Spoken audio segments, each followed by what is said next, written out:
Bonjour à tous, nous sommes à Oslo-Holmenkollen pour la 4e journée des championnats du monde de biathlon. Alors ces images là vous voyez, elles n'ont pas été tournées aujourd'hui, pas du tout, ça a dû être tourné samedi ou dimanche, parce que c'est vrai que samedi et dimanche on a eu des conditions extraordinaires. C'est pas vraiment le cas depuis ce matin, en particulier sur Holmenkollen. Lorsqu'on est arrivé sur le stade il y a environ 2 heures de cela, on apercevait le haut du tremplin. Là de la cabine où nous nous trouvons, on ne voit pas le tremplin qui est placé à quoi, allez, une centaine de mètres de là où nous nous trouvons. Voilà, ça c'est plus la météo qu'on a en ce moment, sachant que ça a été tourné il y a environ une demi-heure de cela et que le brouillard a continué à s'épaissir. Malgré cela, alors qu'on a parlé de report, d'annulation, enfin de report de 2 heures, de report au lendemain, eh bien le jury vient de décider de malgré tout donner le départ de la course aujourd'hui. C'est un 20 km masculin que nous allons suivre. On a beaucoup de chance depuis le début de ces championnats du monde parce que l'ensemble de l'équipe de France vient à nos côtés. En général, on s'entend la veille, l'avant-veille pour savoir bien qui vient commenter. Et depuis le début des championnats du monde, samedi soir, j'avais demandé à Florence Bavrel de venir commenter. Elle a fait la médaille de bronze, elle est venue commenter avec sa médaille de bronze. Et aujourd'hui, à mes côtés, on a la championne du monde, Corinne Niegret. Corinne qui s'est imposée hier pour la 2e fois de sa carrière dans un championnat du monde sur un 15 km. Bonjour Corinne. Bonjour Marc. Alors c'est vrai qu'hier, tout a été parfait, 20 sur 20 au tir, un bon ski. Il est vrai que c'était des conditions un petit peu différentes. Aujourd'hui, vous avez été sur la piste, qu'est-ce que vous pouvez dire ? Déjà, je pense que la neige est un peu plus glissante qu'hier, donc le 20 km devrait se faire assez rapidement. Par contre, c'est vrai que ce brouillard est assez gênant, surtout pour le tir. Je pense qu'il y en a qui ont peut-être eu du mal à régler aussi, puisque j'ai vu que les entraîneurs s'étaient rapprochés des tapis de tir. Mais bon, ma foi, ce sera peut-être une course un peu plus ouverte et on va peut-être avoir de bonnes surprises. Oui, quand vous parlez des entraîneurs qui seront rapprochés, normalement, les entraîneurs sont placés à quoi, 4-5 mètres derrière les tireurs. Là, ils étaient au bord du tapis de tir parce que de là où ils étaient, ils n'arrivaient pas à voir les impacts. Cette piste maintenant d'Oslo-Holmenkollen, on la connaît bien puisque c'est la 4e journée des championnats du monde. On a déjà eu 2 courses individuelles masculines, une médaille de bronze, je vous le rappelle, lors de la poursuite dimanche après-midi de Raphaël Poiré. Raph qui obtenait ainsi sa 2e médaille en championnat du monde. C'est vrai que la première c'était à Pokljuka. Après les Jeux Olympiques, c'était une médaille pendant une Coupe du Monde parce que la poursuite n'est pas au programme olympique. Et donc on avait fait courir. Vous-même, vous aviez remporté une médaille à ce moment-là. Mais là, c'est lui-même qui le disait, c'était la première fois que dans un vrai rendez-vous avec la pression, avec le public, avec tout le monde, eh bien il y avait des médailles. Alors là, si on nous les montre, là vous les avez aperçus, ce sont les entraîneurs de l'équipe de France. Avec la casquette, c'était Jean-Pierre Amat. Avec le bonnet, c'était Pascal Etienne. Pourquoi ils ont une casquette? Pourquoi est-ce qu'ils ont un bonnet? Racontez-nous Corinne. Parce qu'ils ont fait un petit peu un pari malheureux. Ils avaient, je pense, peut-être trop confiance ou pas assez confiance en nous. Je ne sais pas ce qu'ils voulaient vraiment. Mais on a parié donc le dimanche soir, après les 2 médailles de Raph et Florence, que s'il y avait une médaille d'or, il y en a certains qui passeraient au rasoir. Qui se raseraient le crâne. Voilà, qui se raseraient le crâne. Donc il y en a 4 qui ont signé. Et ces 4, hier soir, se sont retrouvés avec la boule à 0. Donc aujourd'hui, ils protègent un peu les oreilles. Et puis celle qui tenait la tondeuse, obligeamment prêtée par Raphaël Poiré, c'était Corinne Niegret, qui s'est amusée donc sur le crâne de Jean-Pierre Amat, sur celui de Pascal Etienne, sur celui de Joël Besson, le directeur des équipes, et de Vassalo, qui est l'entraîneur des juniors et qui cette année est venu sur les championnats du monde pour donner un coup de main aussi bien aux entraîneurs qu'aux farteurs.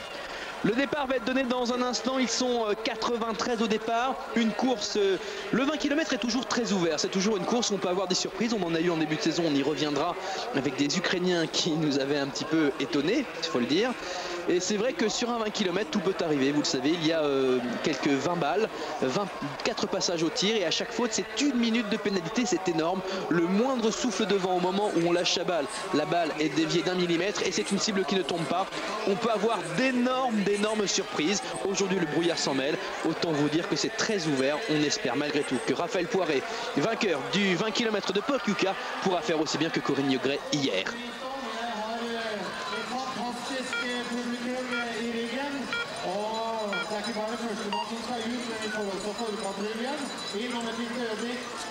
« 93 départs aujourd'hui pour ce 20 km masculin. C'est la 4e journée des championnats du monde de biathlon dans des conditions difficiles. Pas difficiles comme on a pu connaître à Nagano il y a 2 ans, pas difficiles comme on a pu connaître l'année dernière à Kontiolahti. Là, ce n'est pas le froid, ce n'est pas la neige qui est gênante, non, c'est le brouillard. Difficile parce qu'il va falloir être très fort dans sa tête, surtout au moment où on arrivera sur le pas de tir, parce que quand il y a un brouillard de cette phase aussi dense, lorsqu'on a l'œil collé au viseur, eh bien on voit que du blanc quasiment. Il ne faudra pas se rater, surtout qu'ici la moindre faute c'est 1 minute de pénalité. Ça va très vite. Il y aura 4 passages au cible, 20 balles à tirer. Et à nos côtés, c'est la championne du monde 1995 et 2000 de la discipline du 15 km, Corinne Niogret. Coco, hier, ça a été énorme, ça a été extraordinaire. Un 20 sur 20, le seul 20 sur 20 tiré hier. Et puis cette belle victoire. Bah oui, cette belle victoire parce que même si j'avais un petit peu la rage avant de partir, puisque j'étais vraiment déçue de ce qui s'était passé le week-end, je partais pour une médaille, mais de là à partir pour le titre, c'est encore une grande différence. Et puis au fil des tours, j'ai vraiment cru parce que j'étais renseignée au bord de la piste et je savais que d'abord j'ai eu 5 secondes d'avance, puis 40 après le dernier tir. Donc là vraiment j'ai apprécié mon dernier tour et j'ai eu le temps de penser que j'étais championne du monde. C'était énorme, c'était vraiment fantastique. Et puis quand vous parliez que vous aviez un petit peu la rage au départ, j'irais même plus loin que ça parce que c'est vrai qu'on vous a vu dimanche, une vraie boule de nerfs.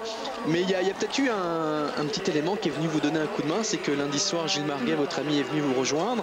Et c'est vrai qu'en général c'est lui qui a un petit peu votre soutien moral et ça a dû faire quand même sacrément du bien.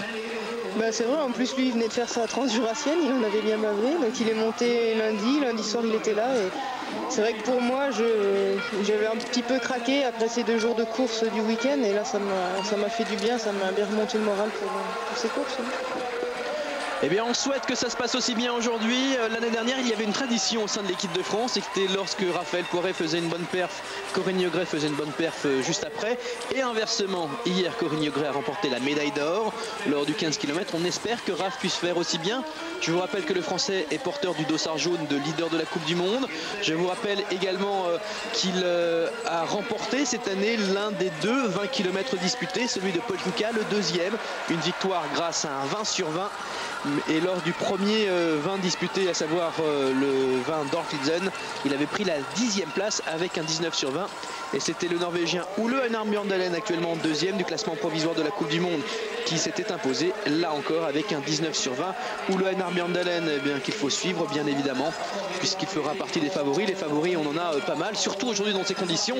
Bien évidemment, les Allemands, l'ensemble de l'équipe d'Allemagne, dont le champion du monde en titre Sven Fischer. Mais à surveiller Frank Luke qui a fait 2 fois 3e dans les 20 km cette saison. Frank Luke qui a remporté un nouveau titre de champion du monde il y a 3 jours de cela, lors de la poursuite. Il partait d'Ossar numéro 4. On aura également les très bons tireurs comme Vesa Jetalahti, le finlandais, et puis les Russes qu'il faut bien évidemment surveiller. À noter que l'année dernière, Pavel Rotsovtsev, qui est en forme dans ces championnats du monde, il a remporté 2 médailles déjà à titre individuel, 2 médailles d'argent. Et bien Pavel Rotsovtsev avait gagné l'année dernière dans des conditions similaires à Osserby devant Vesa Jetalahti et René Catarinoussi, l'italien, qui a remporté la médaille de bronze samedi lors du sprint. Les départs qui se succèdent toutes les 30 secondes et justement René Catarinoussi, ça va être le premier parmi les favoris à s'élancer. Il part avec le dossard numéro 9, il a terminé 4e du 20 km disputé à Orfilsen cette saison. Là encore avec un 19 sur 20, il avait raté sa dernière balle du tir debout.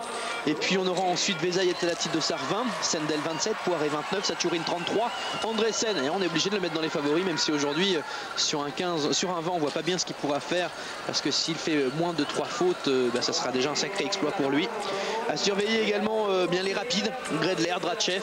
On ne sait jamais s'il tirait bien. Ça n'est pas arrivé depuis le début de la saison, mais ça peut arriver. Drachev a quand même eu une victoire cette saison. Et puis Rotsovtsev, dossard 48, Megurov 69, Gross Fischer Luke 58, 59, 63, Ole Einar Bjørndalen, dossard 76.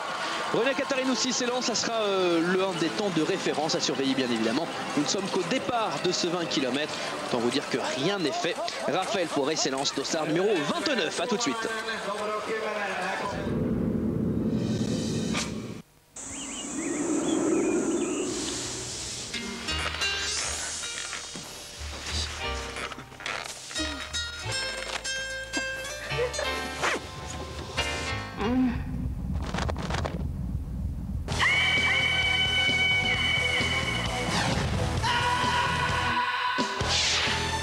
Avec la Carnival, vous atteignez de nouveaux sommets.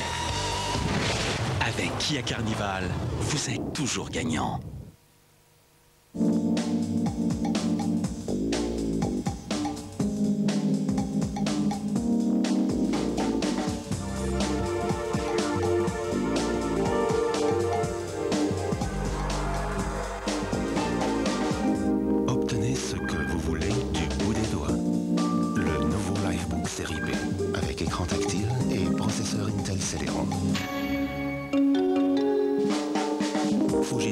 Siemens Computers.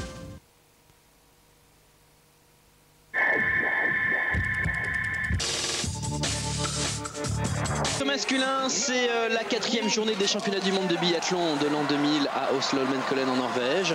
Départ toutes les 30 secondes. Ici, c'est un Chinois qui part, Kulian Hei. La Chine, chez les garçons, c'est vrai qu'il n'y a jamais eu de résultat. En revanche, chez les filles, Yu Chumei a confirmé ce qu'on avait vu d'elle dans la saison 96-97, où elle avait obtenu 3 podiums. C'est vrai que depuis, elle était plus discrète, même si elle faisait des perfs. En particulier, la semaine dernière à Östersund, elle avait pris la 4e place dans la poursuite avec un 20 sur 20. Et hier, eh bien, ça a été votre principale rivale, puisqu'elle prend la médaille d'argent avec 1 minute de pénalité. Non, je trouve qu'elle a fait 0 aussi, comme moi. Mais oui, j'ai jamais été renseigné sur elle en fait. C'était surtout une japonaise qui était inquiétante. Vraiment, ouais. Et il y a vraiment qu'au dernier tour que j'ai su que c'était sur Liu avec Liu que je me battais. C'est vrai que c'est bien pour la Chine. En plus, à ce qu'on a su hier à la conférence de presse, ils sont 36 à faire du biathlon en Chine. Donc c'est un peu le même niveau qu'en France. C'est même pire. Mais bon. Il y a quand même un peu plus de monde que ça en France. Il y a plus de monde que ça en France, mais... Et puis on espère que ça va se développer encore. Hein. C'est vrai que je pense que les 3 qui sont sur le podium hier, autant la Suède, la France que la Chine, c'est quand même pas des pays où il y a une masse en biathlon, je dirais, pas comme la Russie ou l'Allemagne. C'est la preuve qu'on peut s'en sortir, même s'il n'y a pas 1 million de biathlètes à la base. Je vous le disais, ils sont quelques 93 au départ aujourd'hui. On a 4 Français bien évidemment. Vincent Defrane sera le premier à s'élancer avec le dossard numéro 18. Puis Raphaël Poiré, le favori bien évidemment de l'équipe de France, avec le dossard numéro 29. On espère franchement que Julien Robert pourra faire quelque chose aujourd'hui. C'est sa distance, le 20 km.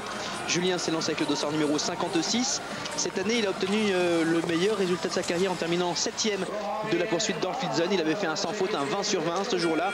Il partait de dossard numéro 19. On espère vraiment qu'il puisse faire aussi bien, surtout qu'il avait confirmé lors du 20 km de Paul Kuka quelques 2 semaines plus tard en terminant 12e avec un 19 sur 20. Et le dernier Français à partir, ça sera Andy Eman, le dossard numéro 75. Stéphane Azambre a été mis au repos. C'est Andy qui prend le départ aujourd'hui. Ce sera le dernier Français à s'élancer. Un dernier groupe d'ailleurs où il aura quelques difficultés puisque juste derrière lui, 30 secondes derrière lui, il y a Ole Einar Bjørndalen qui va s'élancer. Ole Einar Bjørndalen qui cette année a fait comme plus mauvais résultat une 5e place. Dommage, c'est ici au championnat du monde lors du sprint. Il a terminé 5e avec 2 fautes, une faute à chacun de ses tirs, une faute à chacun de ses tirs encore lors de la poursuite de dimanche et il a pris la 4e place. Gros plan sur Raphaël Poiré. Dans l'aire de départ, on aperçoit un bout de son dossard jaune de leader de la Coupe du Monde. Raph qui est devenu la coqueluche des médias en Norvège. C'est vrai, en grande partie il le dit lui-même, parce que sa fiancée Liv Gretschelbred est championne du monde. Ça